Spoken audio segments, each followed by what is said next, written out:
What's up, guys? How's everyone doing today? Yes, sir. Always will be. It's really a mindset, really a perspective. Let's go. So, guys, it is a new week. Wherever you are in the world, I say welcome. It's Monday, August 17th, 10:15 a.m. Coming from Sydney, Australia. We have a lot to get into this week. So, this will probably be the only day I don't do two live streams because there's so much to cover this coming week and weekend. I'm going to be doing lives every day. I'm going to get back on with the Stats Don't Lie videos. I'm going to give you my breakdown, Stats Don't Lie analysis and prediction videos of a few fights. There's some good fights. I'm at the stage of the game where I'm not just going to take time to edit, film, upload, and produce a fight that doesn't excite me. For all of those fights, that's why I do these live streams for you guys. Now, for the fights that do excite me, it's fun for me to break down and get out the big guns, my equipment, and do that stuff. So if you don't have notifications on for my channel, just do that because I know a lot of the boys just watch the lives. What tends to happen is when I upload to our Stats Don't Lie playlist, you guys will get notified once a video comes out. So do that for me wherever you're checking in. Like this video. This is it. We're gonna use this live stream, the first half of it, to go over what we saw this past weekend. This past week, really, because our fight week started on Wednesday night. Our fight week actually started on Tuesday. If you're playing along with the Ryzen MMA fights, and then into the Dana White Contender Series fights, and then Wednesday was our first boxing event in Australia. So we started off the week on fire for all those who were able to get action on the Australian card. You would have hit 100%. So we were going into the weekend looking really good. Last weekend was good for us as well. It's just kind of similar things happen. Last weekend we had one loss. We were one money line loss away from getting it all right. Shanika Johnson was our one loss. This weekend, similar story. We put together five boxing parlay. We put together eight boxing parlays, right? Including our quarterly parlay, and we'll go over the receipts. We hit our first three in Australia. Our quarterly parlay is live. Our long parlay is still live with needing Moses for that to hit. We hit our short parlay. We hit our mixed triple. What we didn't hit, it would have been a perfect weekend in the boxing ring, but our prop double, points double, and our Salida A side did not hit because Caroline lost. She was disqualified going into the ninth round in a fight that the live odds had her up. She was a minus 800. Look, I'm not one to sit here and complain about it. I got to be honest with you. Even though I had Caroline Vier on two parlays, she was fading. Like, I don't even. I was worried. Do I agree with the DQ? No, I don't agree with the DQ, but I also don't agree with her lack of skills in the pocket. Like, how does this happen, right? So rather than calling it, I could easily sit here and make excuses and be pissed at the ref, which I am, but I'm not. I blame it on the fighter. And the referees in Georgia all night were terrible. I tend not to. I don't like piling on the referees. But in back-to-back fights, what we saw in the Caroline fight and then what we saw in the Troy Isley fight, I've been around boxing my entire life. I can't recall the last time I saw a fighter deducted a point for a kidney punch. That was at, and so the way it was going, I was like, holy shit, man. Like, it was feeling like this card is cursed. We know about, the weight misses. There were fights that were taken off. What I like to do in these situations, like I said, we were one, that DQ, we would have been perfect, right? We still hit five tickets. So I just know a lot of you guys had Caroline on multiple parlays. I'm not telling you to listen to me at all. I'm not telling you to use the same strategy of me at all. You do what you want to do. I'm not here to gatekeep anyone's decisions. But for me, I only lost two tickets on that DQ. And I was nowhere near my full bankroll on any of these fights, by the way. All things considered, right? I know a lot of people were salty about the DQ, rightfully so. But the lesson learned is, if you lost thousands of dollars on Caroline Valle, I mean, the only lesson would be maybe we don't load up on the females. I don't know. I'm not trying to give you answers. Now, I don't like how those referees were trying to play main characters at all. That referee in the Caroline fight was awful. I got to say, I'm sorry. Do I agree with Caroline? No. Do I think her clinch game was horrible? Yes. But to DQ her that late in the fight when she had the belts is kind of like, Jesus Christ, man. It was a tough way to lose. And we've had a few of those in the last month. The Sugar Neeks fight, the only parallel with Sugar Neeks and Caroline is that they were both ladies and they were both a money line loss. But other than that, they were two entirely different fights. We knew that, like, the Sugar Neeks loss was like a painful. You saw that from the second round on what was going to happen. That was a bit different. But this Caroline Valle DQ for me felt like Ruben Aguiar, because it was only a few weeks back, once again, that Ruben Aguiar was DQ'd in the first round. And that was another one of those weeks where we hit 6 out of 7 parlays.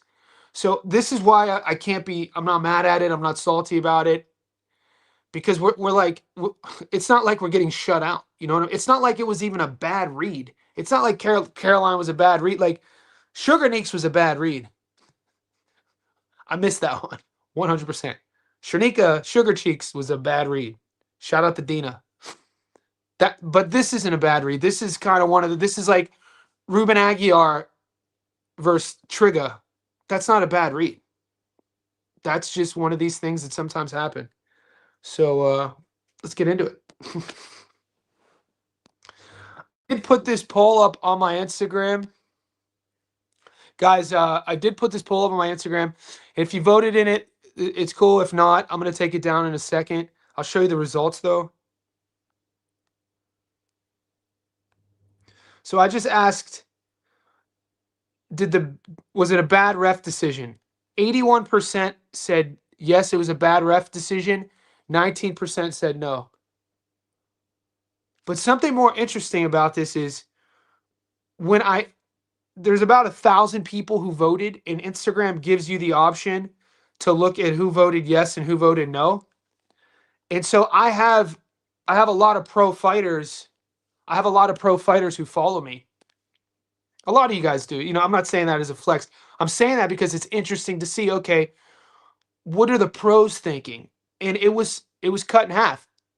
You know, like, I had about 50% of the professionals, most of them girl boxers, who said that the DQ was warranted and they agreed with it. And I'm not going to put anyone on blast.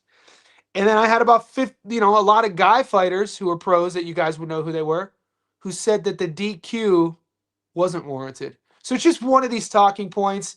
For me, all we care about is wins and losses, and this was a loss. And I'm just going to move on from that. But that was our only loss. Once again, we're that close from being perfect again. You know what I'm saying? So it's not all bad. This was and we're gonna get over this real quick. This was our short parlay. Our short parlay hit Woodbridge, Jazzy, Zarafa, Tito got voided, and Troy Isley. This was our mixed triple. Devel Smith on the money line. Islam Makhachev submission or points plus 132. Tito got voided. That hit. Our quarterly parlay is live with Troy Isley and Zarafa. And then it goes into this week. That one pays plus 2,600. And that's the recap. So we did hit five card, 6, technically 7.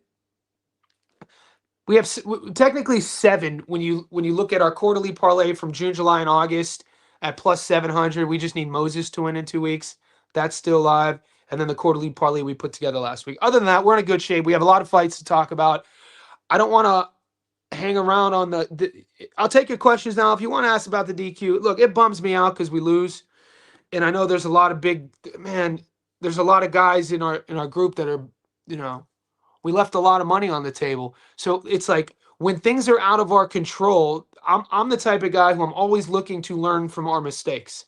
I'm not a type of guy to not hold myself accountable and then blame things. I don't like blaming outcomes. What I like to do is look at the outcome, find a silver lining, and move forward. And the silver lining with that DQ is kind of like, shout out to Julius.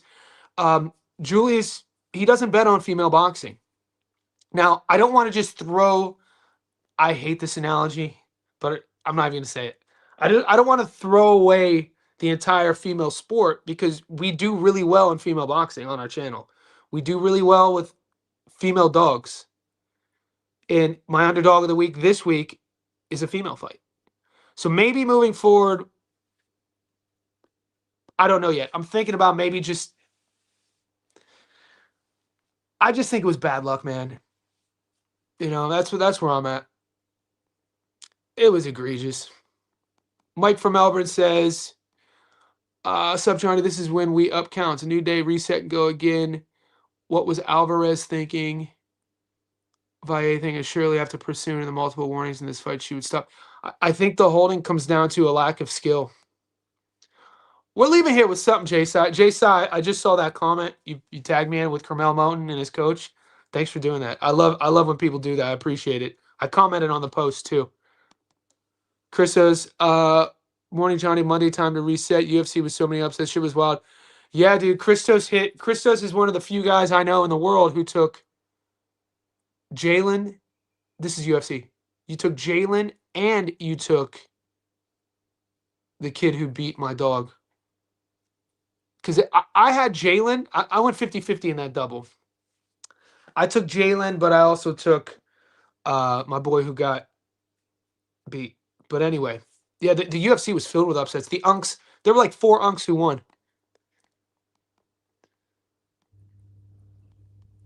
And so, like, what's up, Skeezy? Perth in the house.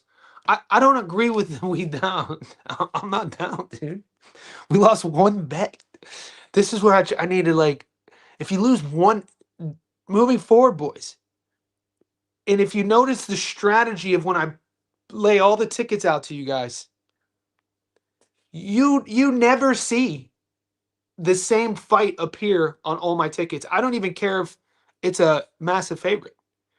The most you will, if I give you 8 tickets, if I give you 6 tickets, if I give you 5 tickets, the most you will ever see, ever, of the same fighter on multiple tickets is 2. And that's if I go money line and then prop. So unless you put Caroline on every single one of your tickets, you are down. But we're not down. We're up. But that is a great, valuable lesson, Skeezy, because if you did find, and I know some of the boys did, and I'm not trying to make light of this because I know thousands of dollars were lost, and that it's frustrating. That there's a lesson there, though. You know what I'm saying? You guys develop your own strategies. But I've lost like this in the past, and I told you what the fight that changed my strategy was Caleb Plant versus Resendez when I had Caleb on like 5 tickets, and it I learned from that. I was like, you know what? One of the things I'm going to do from now on is ensure that a fighter, no matter how big of a favorite, doesn't appear on more than 2 tickets. That's just my strategy, and it would save you a lot of heartache, a lot of money if you take that strategy. Islam 4-1 domination. Yeah, Islam won me money. What's up, Jay? Eating. Yeah, Jay's been eating. Jay's been eating. Go follow Jay. We're guys, I also want to mention when you guys ask me to do things, you know that I'm very proactive. For months, you guys have been asking me to link up with Keith Moore boxing on YouTube. We're going to be doing our first collaboration later in the week, so stay tuned for that. And I'm looking forward to it. He seems like a good guy, switched on guy, and you guys have been bringing him up in my Discord for months. And he's excited to come on. He sent me a message, and he was like, bro, you know, and he ended it with "we up." So I was like, all right, he's one of us. You know what I mean? Let's do it. The ref DQ virus so early. Yeah. What's up, boss? Good to see you, brother. Yes. So Oral Buy sold everybody. Underdog isn't lying. Now, once again, I had him on 1 parlay, but I only did 2 parlays in the UFC. No, I had, yeah. I only do 2 parlays when the UFC happens. I do a dog and then a short plus money. And then this week, because we had such limited action on the boxing side, I had to do a mixed parlay. So I did that Troy Isley, my like the Troy Isley on points. Islam, the play I did with Islam was Islam double method, either on points or submission, and that paid off. 100% she was fading. Could see the frustration, hence she kept holding. Not sure if it was worth the DQ, but the ref did want the. So my thing about the ref warning her was how he was choosing to go about it. I know that she was coming off the Pursuit fight. We talked about it all week about the points being deducted in that fight. You could tell the ref if the ref warns her for the first time in the fifth round, it goes the entire distance. He warned her from the very first time, I think in the first round. And that's when I was like, oh shit. He's already warning her in the first in a round which like the fight's not even heating up yet. And like it just started getting going. So it's like what I'm thinking, the pessimist in me when I'm like, all right, he's warning her already this early. This is gonna give him credence to if she keeps doing this to take points, which he did, and then this will give him credence to eventually DQ her. And I can't believe it went that way. But it's not one of those fights, and it shouldn't be one of those outcomes that we talk about too much because it was, you know, how I'm not the type of risky gambler to go all in every week. And I think from my perspective here, part of my duty is to be real with you guys about that. And so there's lessons. The money I'm putting down on Teo versus Raleigh is 100% not the same money I put down on a Carolyn Valle fight. That's kind of my point. Was watching the live lines during the Shields farce in the beginning of the round 6. Shields jumped up to minus 550 by decision after being plus money up until round 4. All of a sudden, Shields opens up and gets the knockout. I mean, there was swelling after the first round. I'm kind of the Shields farce. And Ted Max, just so you know, the boys in the chat know I'm not a fan of fighters. I'm a fan of the sport. So I don't want you to think what I'm about to say is because I'm a Clarissa Shields fan. But what do you mean farce? Time for the real week Teo. I'm excited. I'm excited to upload my videos. Avius Griffin is a decent little fight. We got Auntie Tortina. Auntie Tortina's fighting. I'm excited about that fight. So this is why I don't throw all the girls away. There's certain girls like I'm always gonna bet on Gabby Fandora by knockout. Right now, if we could continue to get Auntie Tortina at plus money, we're gonna do it. She has Hall of Fame cardio. It's insane. What like people put so much hype into Ellie Scottney, rightfully so. Go watch the fight with Ellie Scottney at York Hall. We were live streaming in our Discord. I remember like it was yesterday, and the Ellie Scottney victory like cashed us on a couple tickets. We're always cashing, mate. Like I'm not saying like this is why we're down. The boys are like we're down because we didn't hit 100% of our fights. That's such a good place to be, boys. We're in a good spot. We're in a good spot. But what I left from that fight was like, yeah, Ellie got skills. Ellie's growing. Ellie's, getting more confident. She's, but I was like, who is this Mexican girl? This girl, it's like every round she just boom, it just doesn't fade. And I remember thinking right in my notes, I was like, this girl is gonna be a problem. I was like, put an asterisk by Flores' name, Maya Flores. I was like, and when she fights again, if we get her a plus money, I'm jumping on that early. That's my dog of the week.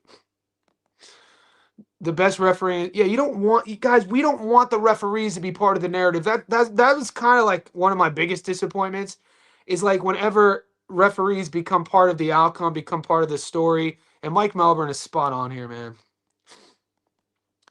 If that referee in the Valle fight was hired for Andre Ward and Haney fights, both of those guys would have had 4 DQs apiece. Okay, but Ted, there is a like being able to hold on the inside is a skill. You know what I'm saying? It's an art. You drill it and you get good at it over time because you get comfortable fighting in the pocket. You definitely don't come crashing in and put both arms around your opponent's waist. That's not the same of what you're categorizing with Dev or SOG did and does in their career. It's not even close. Not even the same tactic. Might look the same optically, but definitely not the same. Super chat, Mosby. Thank you, brother. You're always taking care of me, bro, man. If I ever see you in real life, um, I'll buy you lunch for sure. I appreciate you supporting me, man. So, guys, however you can support, like the video if that's all you can do. I mean, just tuning in is enough for me. If you guys aren't in our Discord like Mosby, the link is pinned in the comment section. We just passed 600 VIPs. We're growing. We're approaching 625 now. You know, it's moderated. There's high. I woke up this morning at 6 a.m. I go into our Discord 6 a.m. on Monday morning in Sydney. There's 65 people in our boxing chat breaking down stylistically Vito Melnicki and Emma Williams, and I'm like, oh, this is what I'm here for. This is our community. This is, and we also stream all the fights. We got fights coming up for the MMA boys in 2 days, the Dana White Contender Series. We're not just combat sports. We got my bread and butter, other than boxing betting, is college football. So college football starts in a few weeks, and it's all pro sports. There's a baseball channel, a tennis channel, a golf channel. There's an investment channel. The boys are investing in there. So tap in, a couple bucks a month. You could join here on YouTube or Patreon. Mosby says, tough week for me, but definitely learn from this. No more betting on women unless it's Gabby or Clarissa. Time to move on next week. Yeah, Mosby. And like, man, you barely. The thing is, guys like Mosby and Mike from Melbourne, and pretty much a lot of the guys in our group, it's not the whole like, oh, it's always one on our parlay. It's not that. It's more like, because when guys are just picking fights and one loses, they're not putting the effort that we put. Like, we put in effort. We study the game. You know what I'm saying? So I understand it. It's deflating when we don't get it. We're not doing this to get 9 out of 10 right.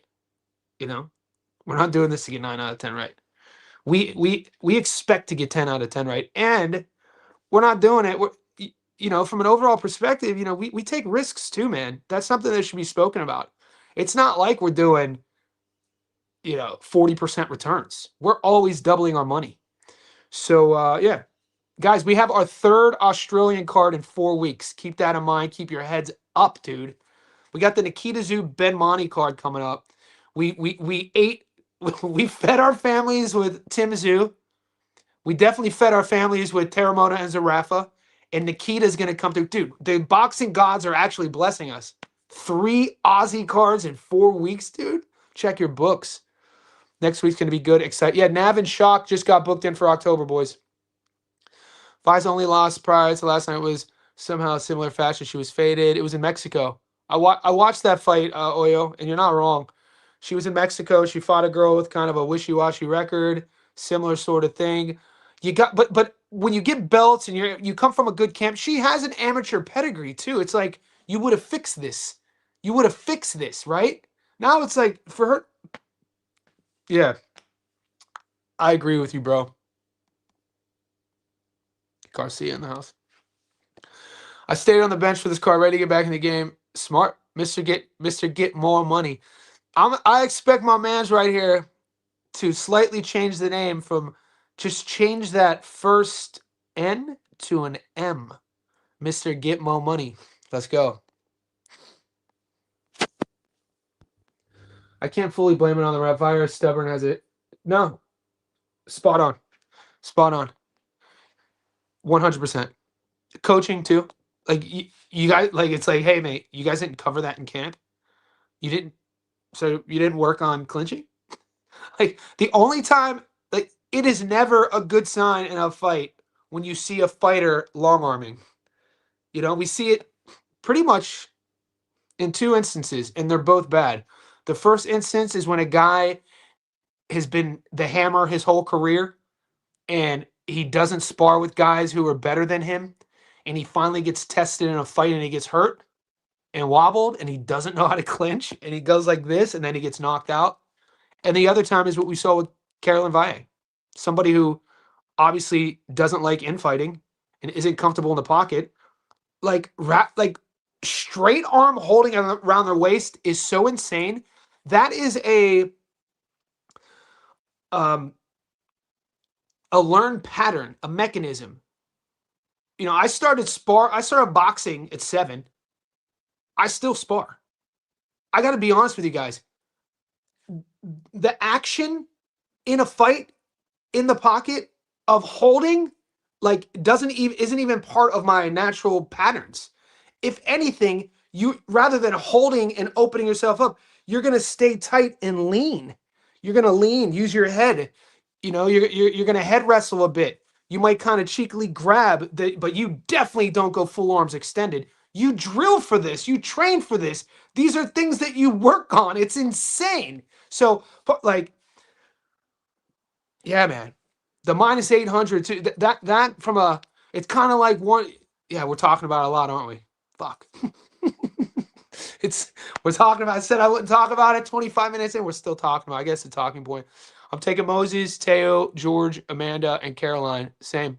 I have all the same action sprinkled on separate parlays. I think Moses. I don't think Hergovich is the guy to beat Moses. I think Teofimo Lopez on points is a great play. I like George Liddard to beat his opponent Morello. Amanda, MVP knows what they're doing. Jake Paul is a master in marketing. Amanda needs one knockout to break the all-time record. I think Amanda is in a perfect op. Even though we haven't seen knockouts in a while, I think this opponent is picked for her to get that knockout. And Caroline's just getting better. So many upsets in the UFC. I know, man. Shout out to Neil Magny. Shout out to Jeremiah Wells. Shout out to the Amish boy, Dustin Stolfus, boy. Most of you guys probably didn't know he grew up Amish in Eastern Pennsylvania, Dutch Amish.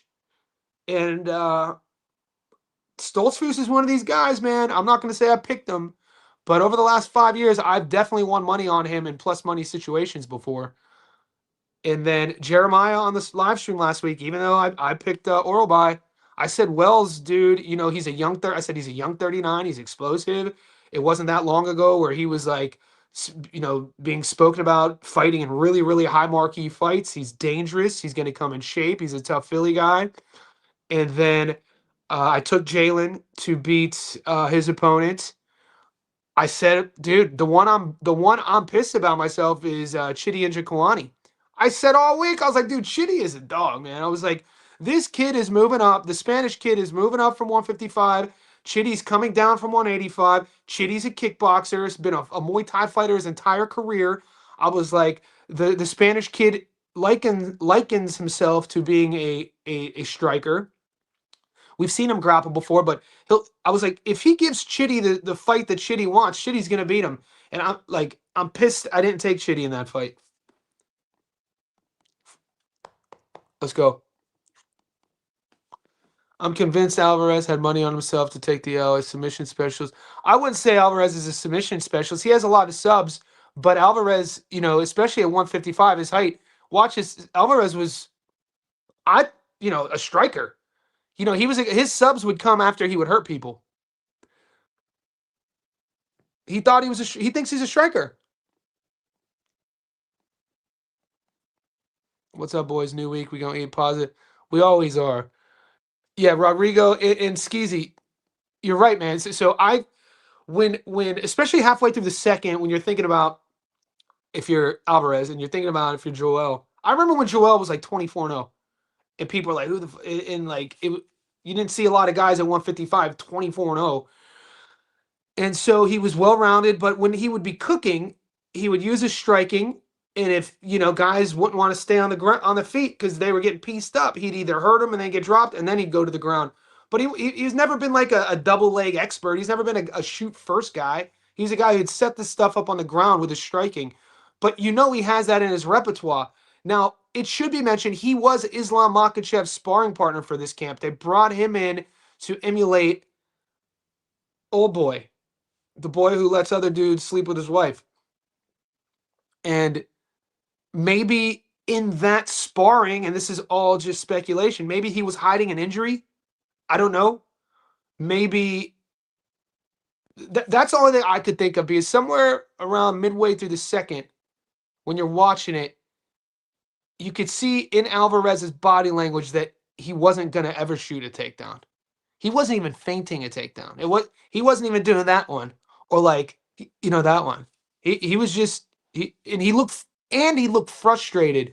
So all I could think, maybe you guys, if you still care about it, I'm sure you could look into this.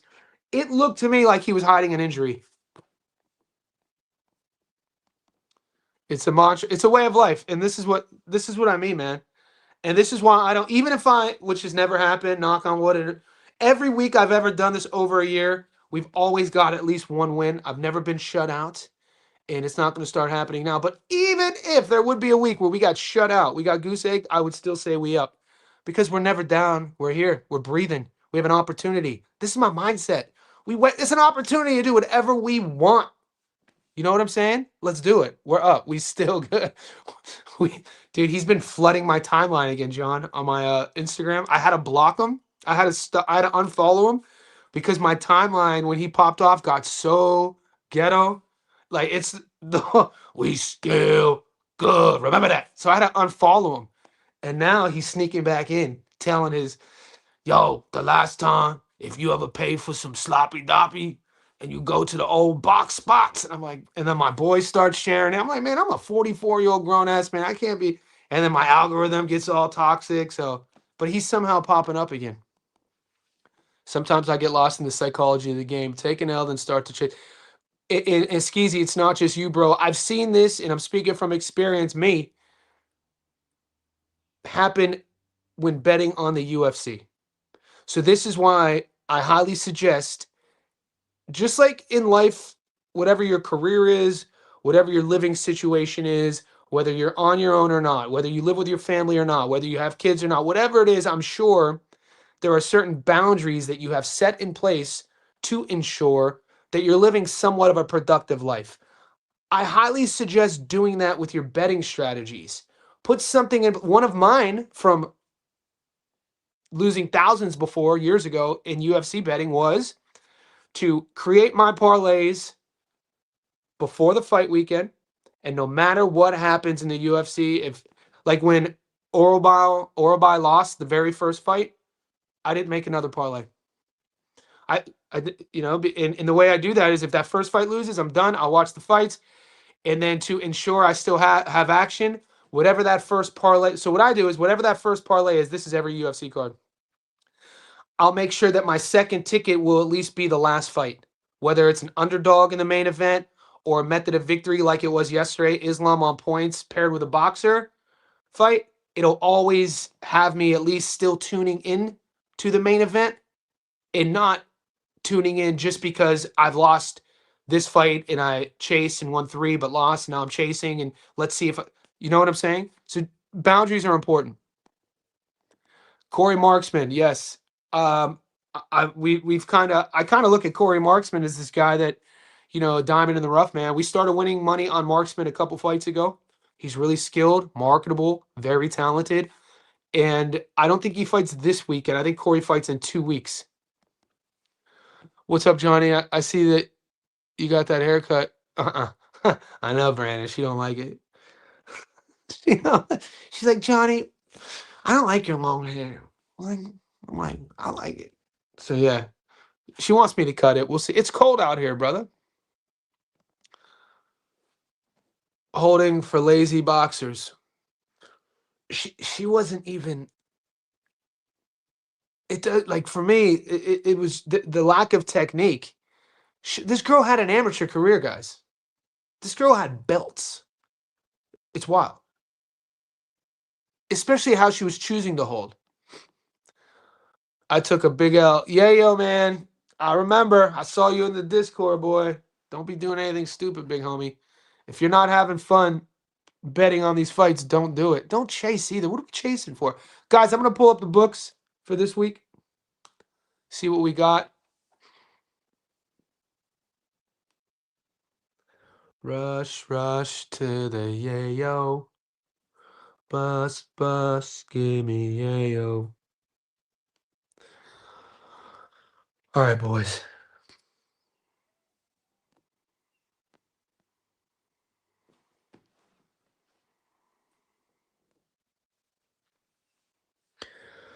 All right, so this is what, and obviously it's still Sunday in America, and it's Monday here. So as the week progresses, we're going to get more fights. Guys, I have given, there are 2 tickets that are live with a third one incoming. So check the Patreon VIP section, check the YouTube members only section. You're going to have one, two, three. You'll have 6 tickets already, but 2 of them are long parlays. Okay, so there are 4 tickets that are live already, and it's only Monday.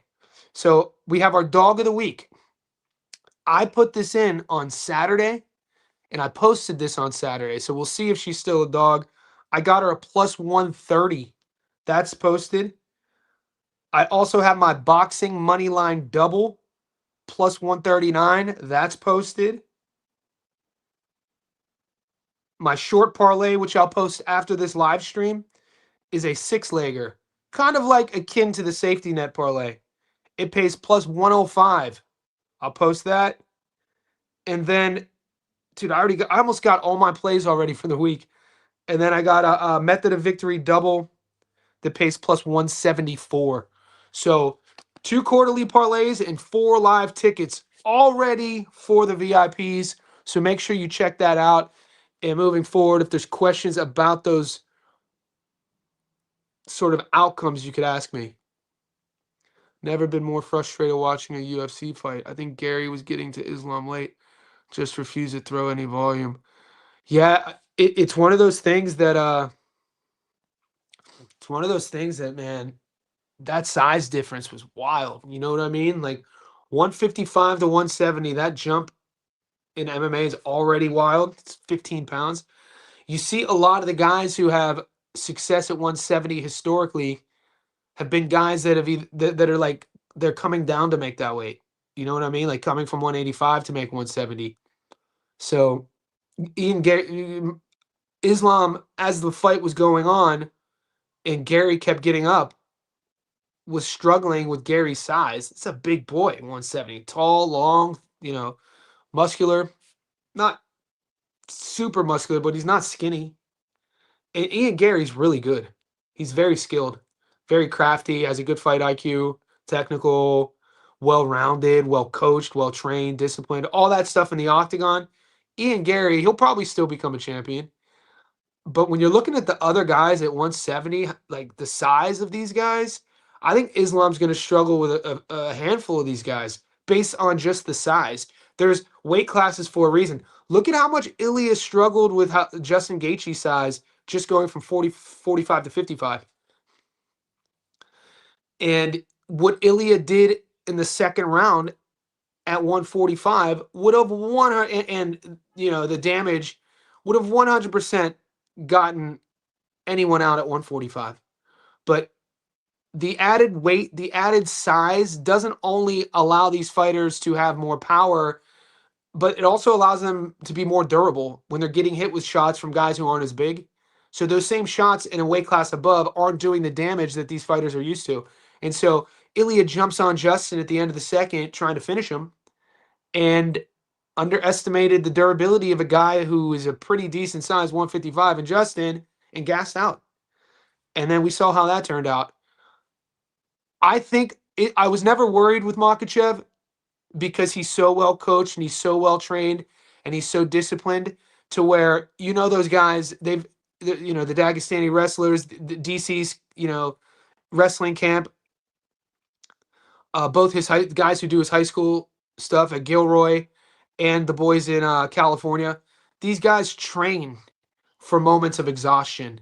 So unless Islam was going to get hit with something vicious that he didn't see, I never was doubting the gas tank to be an issue just based on mentality. Those boys train. You know what I mean? I didn't have any money on Gary. So if I did have my money on Gary, yeah, I would have been frustrated on the aspect of this is your chance. You're fighting for a world title. You have the opportunity to erase a legend. You could be great here. So put yourself in riskier situations. He had cardio, especially the end of that fourth round. He's the one on his toes. Those body kicks he was landing, that switch kick was gorgeous under the elbow. Add something to that. There was a little bit of, I don't want to say hesitation in Gary's game, but if I had to criticize, I mean, what I saw was a guy who maybe was lacking a wrinkle or maybe was lacking a gear in terms of offensive striking. It seemed like, he'd land that kick and then he'd reset and think about it rather than land that kick and then turn it into something else. It's tough though with a guy like Makachev. You always have to worry about the takedown though. So he lands a kick and he's like, I rush in. He's shooting a blast double, Dagestani handcuff on the leg, and now I have to, I lose the rest of this round. So you have to take that into consideration as well. You just can't come in there crazy against those sort of guys. Gary, he did well though. Not well enough to win. I don't judge. I'm not I don't follow these guys on social media, so some of the boys in our MMA chat were kind of taken back because they know I watch all the fights, but I didn't know about the behind the scenes political stuff about Ian Gary. I don't pay attention to, like, I didn't know about the wife and all that stuff and whatever. I just watch them fight. I watch all the fights. I barely follow anyone on social media. And so I don't have Twitter. I wasn't paying attention. So I know a lot of guys were judging him on that sort of stuff, things he said, and then I made myself aware of like some of the comments he was saying, which are I think he's being serious. The whole male feminist thing. I think he was being serious. I thought he was trolling a bit, but I was like, he might be serious. He might be brainwashed, you know? Maybe he got that good and he got a little bit of brainwashed. I've seen it happen to some of my boys before, man. They used to, all of a sudden they get a little piece of something they never had before. And next thing you know, they're out here going to church, praying. So who knows? I think he's going to regret that performance, though. I actually took Sainz on a parlay thinking it was Suarez. I like Jimmy Sainz. I think Jimmy Sainz is safe. Suarez, for some reason, the guy. Oh, Charlie Suarez is a beast. You thought Jimmy Sainz is Charlie Suarez? I guess I've been aware of Charlie since he beat my boy Paul Fleming a couple years ago in Australia. Should I pull that? People in the I don't think Jimmy's on upset alert. Look, don't listen to me. Don't listen to me. Only because, and I mean this when I say this, we're all flawed in our personalities. Nobody's perfect. I think that's a beautiful part about being a human is once we're able to identify flaws, especially if they're critical flaws, holding our production back, holding our sort of success back, then you fix them, right? One of my flaws with betting is that once I post my slip, I'm 10 toes down. Once it's posted, I'm 10. The only but this is why I love our group is because before I post, we use this. We talk about this. We're in the chat. I was brainstorming with about Jimmy Sainz like a month ago. I think with Barium and maybe Chilltown in the Discord. So guys, use the Discord for that as well. Like before, look at the fight schedule. I'd advise you to make short lists about fights that you might be questionable on, and then start a chat in the Discord. Hey boys, what's your this fight's in 3 weeks? What's your thoughts on this? And there's gonna be one or two of the boys, myself included, who will engage. You guys know that. I'd already done the tape on Sainz. He's been in close fights. Tom Calling fight. I don't think Tom is the guy to beat him here. I like the value on the money line. Is he on multiple parlays of mine? I think he's on one. I don't think Callie's the guy. He didn't look great in his last fight. You guys see Wint? You see Wint has a fight already? So shout out to King of Fitness, my boy who played college ball in Maryland, my boy who sent me the football jersey. King of Fitness told us about Anthony Wint 2 weeks ago. Wint made his debut last week on the Contender, and now he's fighting this week for the UFC. Pretty fascinating stuff. Who do they pair Wint up with? You're not Kennedy and Joku? Not the dude with the wild last name. I thought he got cut. I'll figure it out. Joel sold me, but overall I'm still up on the distance plays. What's up, Mayo? Those body kicks were nasty. Did you see Islam ribs? Yeah, bloody. Michael Morales and Carlos Prates is the fight to make for the next opponent for Islam. I think he would struggle with Morales. I mean, Morales, the size. I don't know. I'd have to revisit. Both guys are flashy guys who have star power. But if you can't defend that double, like Ian Gary's slick on the ground, dude. Did you notice how every time um, Makachev would shoot and he'd get him down, what Gary was doing with his lead shoulder, he was using that lead shoulder to block the other leg from Makachev to come around and to make Makachev's life a little bit more difficult. And he was using this, I think, from the third round on to get up. It was skilled stuff, dude. Makachev's super skilled. You could tell they trained hours in the gym. So say what you will about the kid, but that dude, you could see the sacrifice he puts in by being able to defend that. Not many people get up. And I mean, some of it was how big Ian Gary is versus the guys that Makachev is used to fighting at 55. Is Morales going to be able to get up like that? I don't know. Prates? We'll see. So keep that in mind as well. Did you see Taporia coming and getting his belt back? Do you see Taporia coming? Yes. 100%. I'm not, you can't throw it. Guys, think about how you thought about Ilya before the Gaethje fight. That's all I'm saying. I mean, are there going to be questions? Yes. Is he going to have to answer those questions? Yes. Do I think that because he got beat up the way he did against Justin, and Ilya said he was this close from winning, and Ilya said, he's fixated on what happened in the second. You know what I mean? Like this is still Ilya Taporia. He's still one of the best fighters in the world. The questions I would have is like, do you want to, what are you doing? 55 or 45? I'd say 45. He's not a big dude. Barrientos, the link is pinned in the comment section. You could either join here on YouTube or Patreon. And then I'll send you the Discord link. And welcome, brother. Our community's strong. Guys, we're 47 minutes in. We got 54 of you in here. Just like the video for me. How do you think Littard gets it done this week? He might knock out Dario Morello. I'm not getting props yet. Guys, have you been burned like me in the past of playing UK props? So Julius is the reason why Julius and I get along, obviously starts with his knowledge of boxing, but I like Julius's philosophies.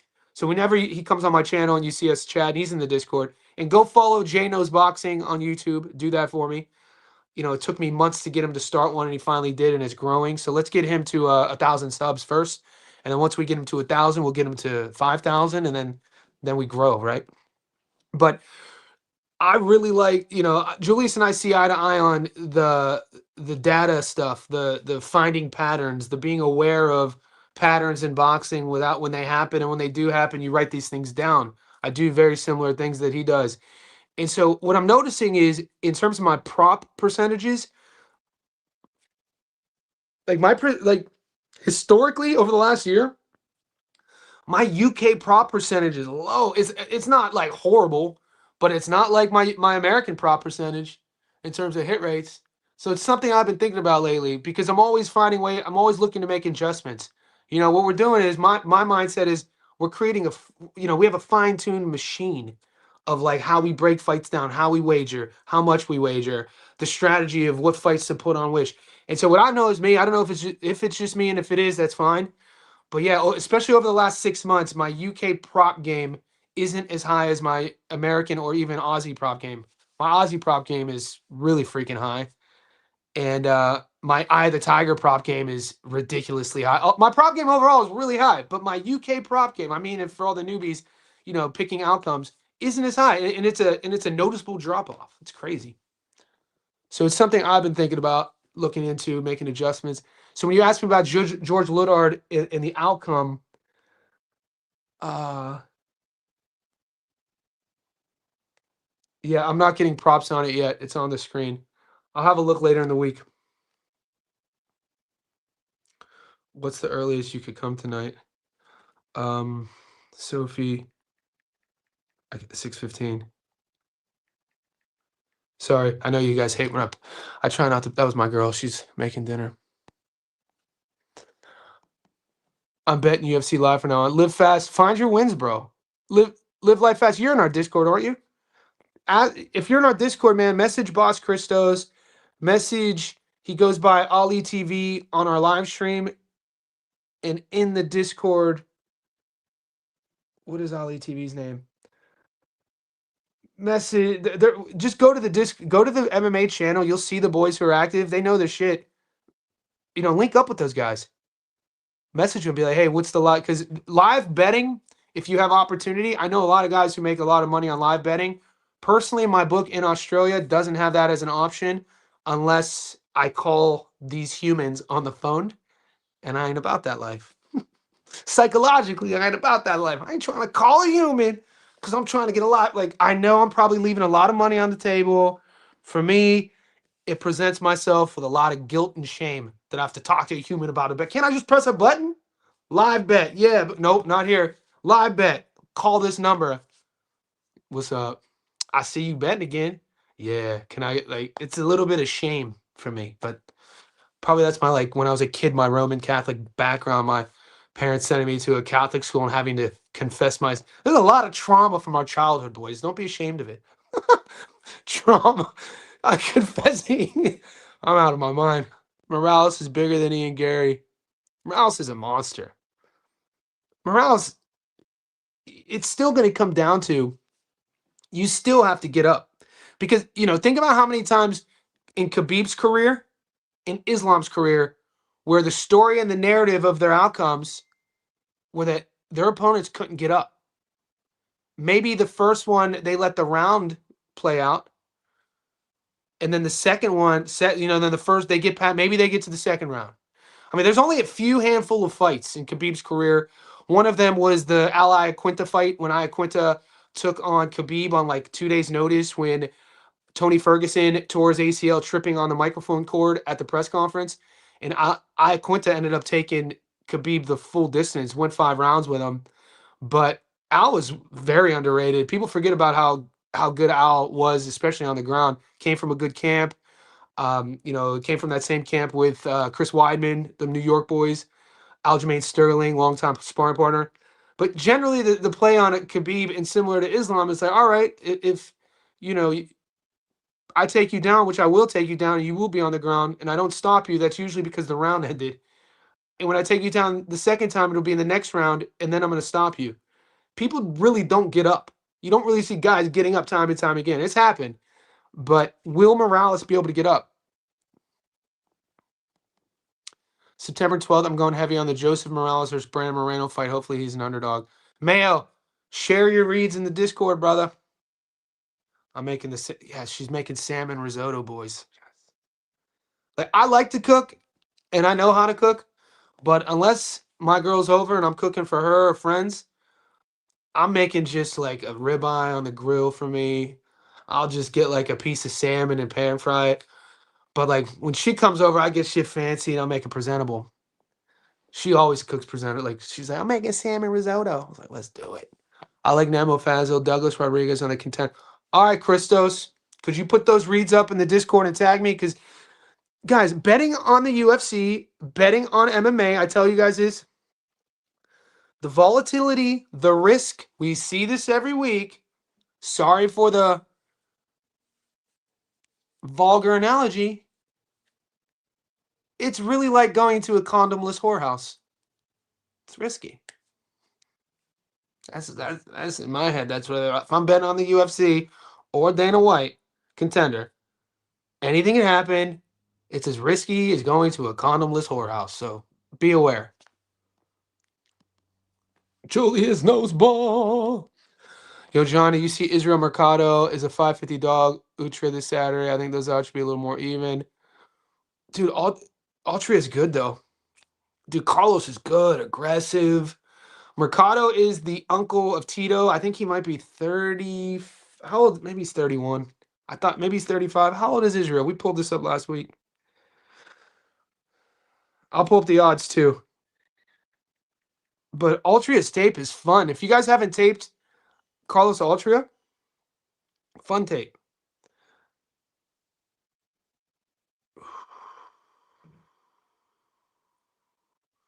Israel Mercado. He hasn't fought in. Well, he hasn't fought in a year. I'll pull up the odds in a second. Israel Mercado age. Why did I think he was 35? He's only 31, which isn't, I mean, what are these odds you speak of, young man?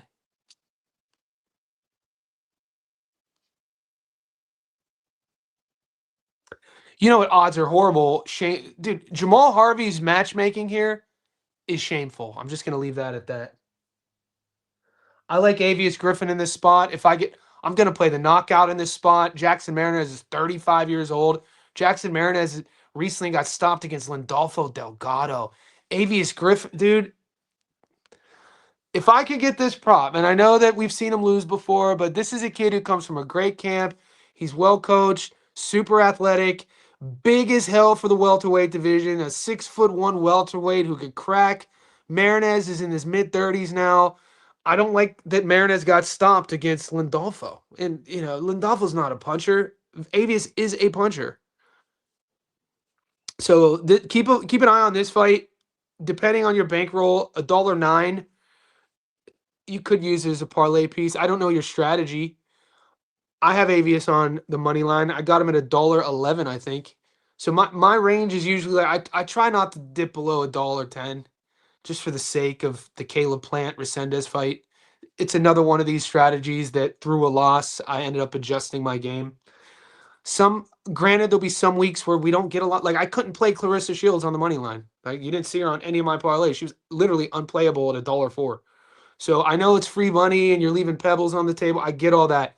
But I've lost like that once. And I don't want to like make the same mistakes. Caleb was $1.06 against Resendez.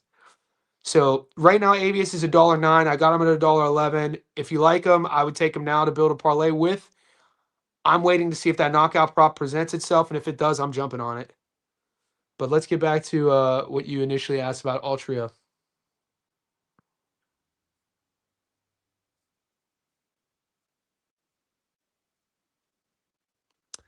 Plus 550. I kind of think that's fair, man. I'm not. I kind of think that's fair. You think it should be closer? Altria, man, this dude is. Watch his tape and let me know if you think that those odds are fair. What's up, Lonely? Mr. Lonely. So lonely. Might be a dumb question, but living in Texas, website do you guys? Guys, can somebody help Jay Barrientos out, please? Any of the Texans up in here? She's from Texas, I can tell by the way. Somebody help my man out. It's two-step it, tail by Absolute, yeah. Mr. Lonely. Bet the house on Tyshawn. I'm not. My book isn't giving me Tyshawn yet. I'm in there already. I thought you were.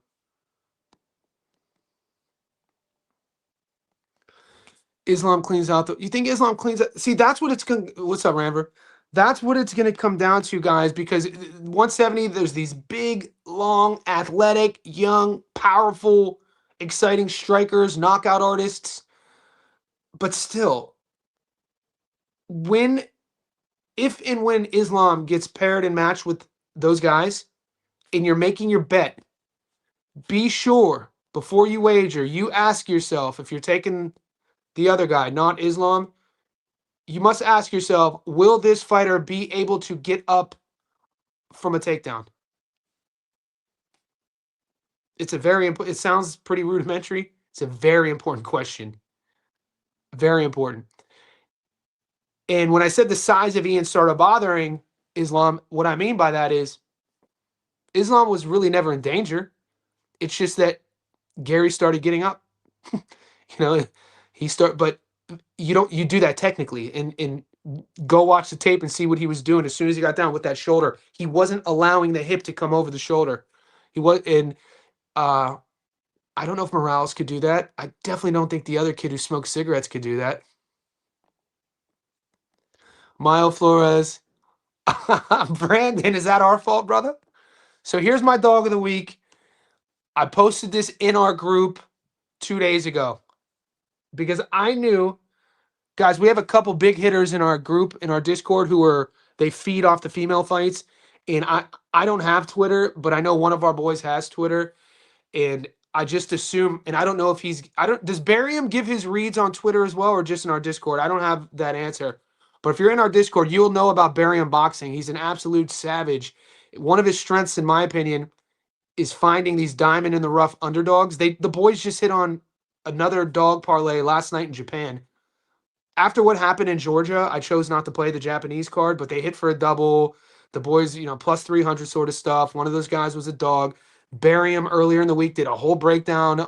So this is our group, right? That's kind of like the crux of who we are as a community, is this sort of thing. Well researched, insightful breakdown analysis. And he did his prediction 4 days ago on Tortina. That's when I saw that, I was just assuming he posted it on Twitter. So that's when I posted my bet. So on Tortina. And then I shared it 2 days ago. So I got her. I'm going to pull the odds up now just so we can compare. I got Auntie Tortina at plus 130. That's Auntie at plus 130. What is she at now?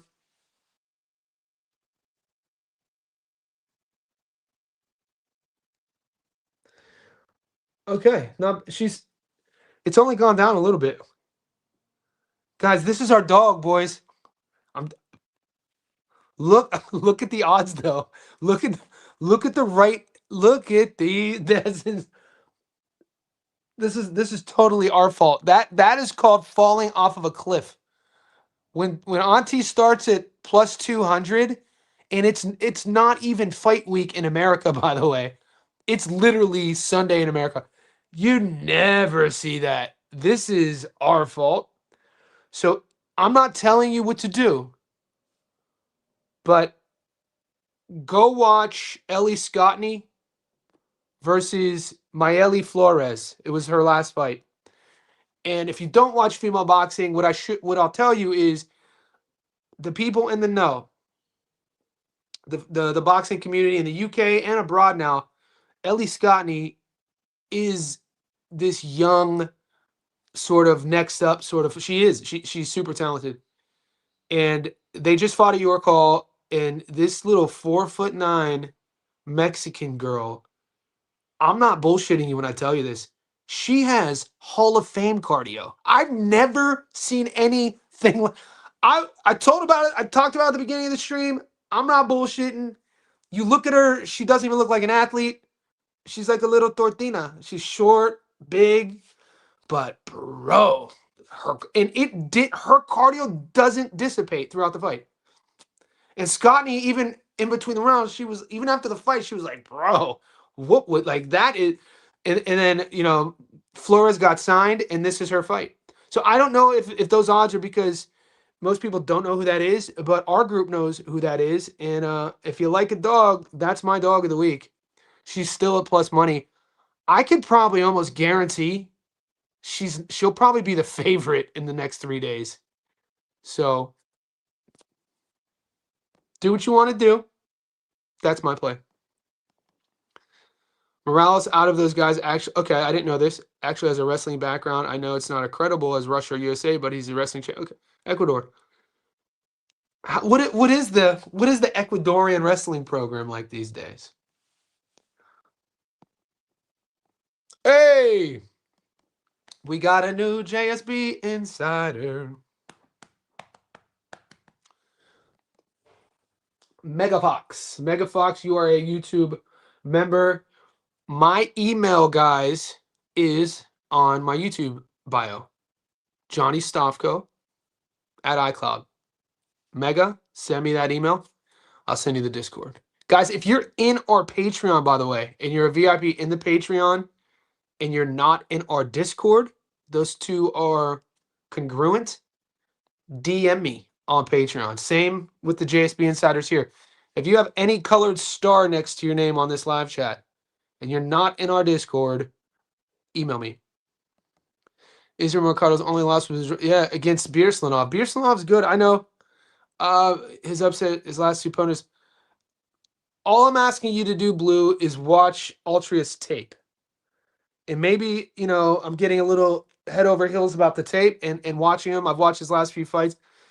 He's one of these guys, like, are you willing? This is why I love our chat. These are good chats to have. Are you willing, Blue? Are you taking Mercado?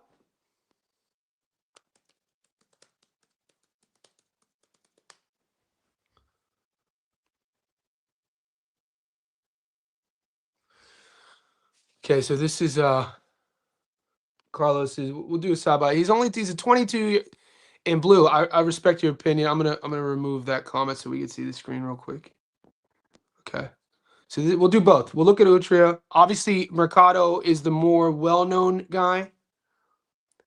So you got Carlos, who's 14-0 with 11 knockouts, ranked at 140 pounds, 33 globally, close to an 80% career knockout to win ratio. He's a 5'9" guy, 70-inch reach. So he has a decent frame for 140.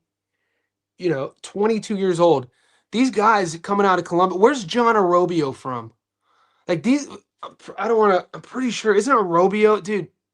Is Arobio from Colombia too? I know he fights out of Canada. He speaks French. He speaks Spanish. He he's promoted by Eye of the Tiger.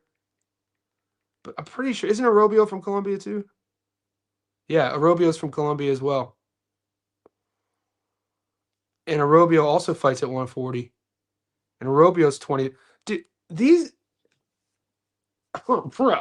Arobio fights. I think Arobio fights this weekend too. If you guys haven't seen John Arobio fight, man, Jesus. Watch Utrio. Watch how he fights. Tursunov. I mean, yo, he won the win over Tursunov in Riyadh. So you could see these fights are going down. This is a kid, guys, who won the WBC Grand Prix. This is if you didn't watch, we streamed the Grand Prix. It would have been like I'm bad with like because I live in a vacuum, meaning that like we do this every week. In my head, the Grand Prix was what, like 8 months ago? Yeah, it was in December. It finished up in December. It's the same Grand Prix in Riyadh that our boy in Australia, Dylan Biggs, won. But the kid, watch his tape from that tournament. That's when I was like, Jesus. So he's getting UDs, he's getting stoppages. Um, Up until the Grand Prix, though, this was a kid who cut his teeth on the Colombian domestic scene. The Grand Prix kind of like introduced, at least me, to who he was. I like what I saw and I like what I see. If you like, so that's kind of, I like him in this spot. I'm open and entertained to the fact of a path to victory. If you guys see one from Mercado, that youthful pressure pace, power boxing. I mean, freaking hell, dude. It's kind of refreshing to watch. Only because, I'm not going to say these guys, like John Arobio is one of my favorite prospects in all of boxing, by the way. And even he's not going to be a household name. I'll show you John Arobio. I know he's not a household name. And I like young, like sort of aggressive punchers, especially who like have this. You don't see them a lot. You don't see a lot in North America. We don't see a lot down here in Australia. You kind of see them in Japan, but they're not as athletic as these guys. I'm talking young guys who believe in their power that they are going to see, and you're going to have to prove to them who has the bigger. Who has the bigger? Yeah, you know what I'm saying. Arobio's fighting this weekend too. If I could get a knockout prop, I'm definitely playing Arobio by stoppage. That's one we've been riding.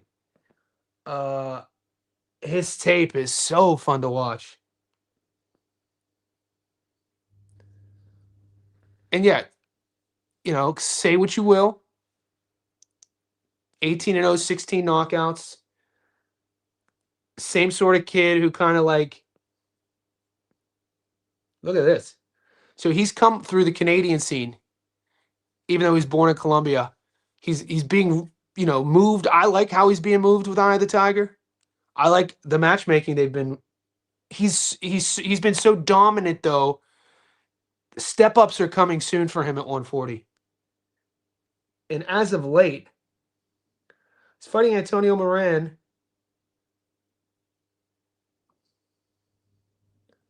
So my bad. He's fighting in 2 weeks. He's fighting on. Right now they're giving him older guys who had been in there with better guys, which I understand. But he keeps dominating and sort of like wiping the floor with these guys. It's only a matter of time before they step him up.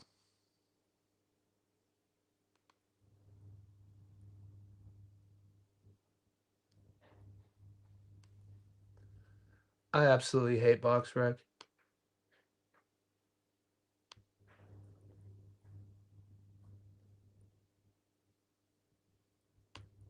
Like, to not even be able to press the event, like,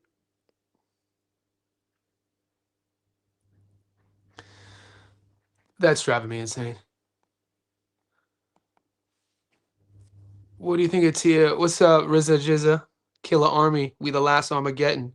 It's Killer Army, we the last Armageddon.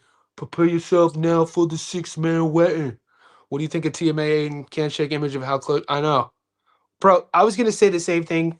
Tia, she's young. I think she's still a teenager, marketable. The Brits love her. She, her training footage, she tapes well in the training room. She has a little bit of thing about her. Same. That fight sticks. She's still young though. Yeah, Buttigieg is another guy who struggled. Let me check. I agree with your hesitation with Tia. I think at this stage, how young she is, matchmaking should be favorable for what they think she should be and can be. So keep that in mind. So they build a card around Arobio. So Arobio, guys, the boxing gods, mark this down. The boxing gods are blessing us with an end of the week Eye of the Tiger card. Yes. God. If you don't understand my celebration, you should ask around. We're gonna be eating so much. We got the third Aussie card in 4 weeks. We got, dude, this Eye of the Tiger card. They built a card around Arobio. I'm so stoked. They got Leonard Perez, Arobio, Moreno Fendero versus Fonjo, Sanford. These are just all of the same guys that we always watch. I don't mind it. In Montreal, I am not mad at this card at all. Definitely playing at least three knockout props. I'm surprised not to see our boy. Who's what do they call him? The Wasp? Is he scheduled for a fight? That kid is really good. What do they call him? The Sting? No, not him. Asinal. Dude. Do you guys ever watch Dimitri Asinal, dude? He usually fights on these Eye of the Tiger cards. This kid is a joy to watch.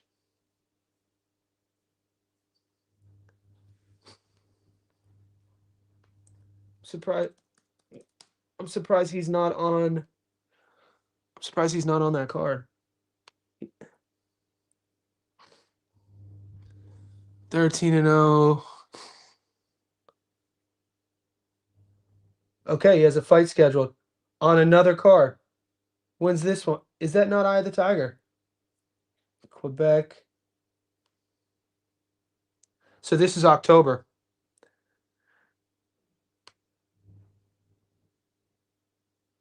Yeah, we got to put notifications on when these cards go down, boys. I guess I'm your notification. All right. Another eye of the. All right, boys. Bankroll. Regarding your bankrolls, prepare September, the beginning of the month of September. We have an Eye of the Tiger card. Bankroll should be ready. Following month, beginning of October, we have another Eye of the Tiger card built around Osley Iglesias. Our boy Wilkins Matthew. Dude, Wilkins Matthew versus Shishkin on the Lolo. I mean, Shishkin is, not what he used to be, but Wilkins Matthew, dude, he's what, 2021? Luis Santana. Dude, look at this. They got Asinal as the B-side. Interesting. In a 10-rounder. I'm going heavy on Asinal there. Amon Kati. Dude, this card on the down low? Look who's on this card. You got Ossie Iglesias, Wilkins Matthew versus Shishkin. You got Asinal fighting Santana, but Amon Khatib's fighting. Dude, if I could put my money on right now, Amon Khatib by knockout against P-Drive McCory, let's go. Thomas Chabot should be on my no bet list, but I'll probably bet him. Whatever happened to our boy Eric? The kid who fought Hami Mungia. He used to fight on these Eye of the Tiger cards too, Bazignan. But dude, this is where we make our money. If you're new to the game, if you're new to our channel, these Eye of the Tiger cards have been feeding families for a while. I got her at minus 110 only an hour ago. After you posted it, I was in my lunch break, quickly threw money on her. Let's go. Melissa doesn't seem like she's going to be. I don't think from when I taped Melissa, the 2 fights I saw, it is going to take. Melissa is not Ellie. Ellie, Ellie did not have her way with Auntie. You know what I mean? Ellie won more rounds, and she won. It was an easy fight to judge, but by no means, if you ask Ellie, was it an easy win. You know what I'm saying? And Ellie is up there in terms of skill, potential. I think this is a good spot for Flores. I've watched Austria. He gets in between Chacha Gas and late rounds. All right, so play it then, bro. I like Utria. Getting hit, there's 2 sides to this coin. Getting hit in between shots also tells me that he's punching with you. Also is telling me that he believes in his power. It's boxing. You're going to get hit. Can the 31-year-old Mercado stand up to it? Going to happen. We'll see. Greatest sport in the world. Greatest sport. I think the fight will be the fight of the night. How familiar with either Mercado? Well, I've followed Tito's entire career, and I know Israel is his uncle. Israel's 31 years old, not as active as I like him to be. He fought Birslanov. I watched the Arthur Birslanov fight. So I'd have to what I would be looking at, though, is output, game planning, gyms, training partners. I'm going to go on the social medias. I like Carlos a lot, by the way. My boots are already dug in. I think that's a nice win for him. GAR is not fighting. Guys, I told you guys this last week. There's only one GAR, and that's the guy who's the world champion at 140. Boxer puncher Southpaw, who was just in a great fight against Andy Hiroka. The kid whose only loss was a fight against Alberto Playo in a fight which he was up. The kid who beat the dog shit out of Rayo. That's GAR. That's Gary Antoine Russell. His older brother, Gary Russell Jr., 38-year-old, 39-year-old former world champion. Fastest hands of his era. Some of the best hands in boxing of the last 25 years. That's not GAR. There's the middle brother who's 33. Gary Antonio. Technically, you could say it's GAR, but they call him Antonio. So Tony Russell's fighting. I got him winning. Tapology or BoxRec, who's worse? I only use BoxRec. I use Tapology for MMA. Carlos Sutra is a good fighter. I think, yeah, me too. Like I've taped both guys. I'm a big fan of trends. I like where fighters are trending. A guy like Mercado at 31 years old, you know, what's taking him so long? The career didn't pan out, whatever. You got a 23-year-old kid coming off winning the WBC Grand Prix tournament in Saudi. He earned my attention 100%. Some of those fights he was in. You know, we saw a kid who could go the distance twice, and we saw a kid who could win by stoppage twice. So I really like the dynamic of the offensive arsenal. Blue wasn't wrong. You know, Blue's like he doesn't like how he gets hit in between shots, but is Israel the guy to make him pay for that? Does Israel have that? Does he punch like that? I like a guy. If a guy's getting hit in between shots, you're also saying, well, my kid's a puncher. He's slugging. I'm here for it. You know, he's not, might not, kind of watch a Robio fight. Guys, I'm going to lock it up. We're an hour, 18 minutes in. This will be my only live today, but we have a lot to cover all week, so I'll be doing 2 live streams every day starting tomorrow. Like the video on your way out. If you haven't subscribed, please do that for me. And join our Discord, all that good stuff. I'll see you in the next one. Best community in the world, man. JSB Insiders, we up.